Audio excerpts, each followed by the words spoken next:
or repurchase the property once this agreement is executed. No right to return. The words echoed, a death knell for Grandma's cherished home. Mr.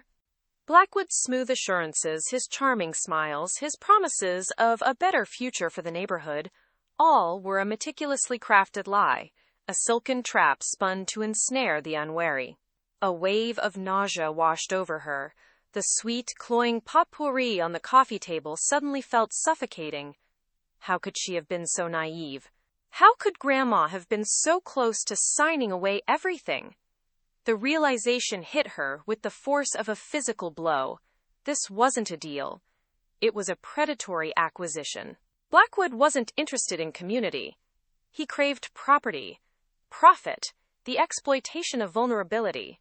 Her jaw tightened, a steely resolve hardening her features. The initial shock gave way to a simmering anger, a fierce protectiveness that flared within her. She looked at the signature line, stark and empty, a chasm avoided by mere minutes. Mr. Blackwood, with his tailored suit and glib tongue, had almost succeeded. But he hadn't. Not yet. Lily carefully folded the brochure, the tiny, incriminating print now seared into her memory. The game had changed. And she was ready to play. A firm no. Tea and tranquility restored.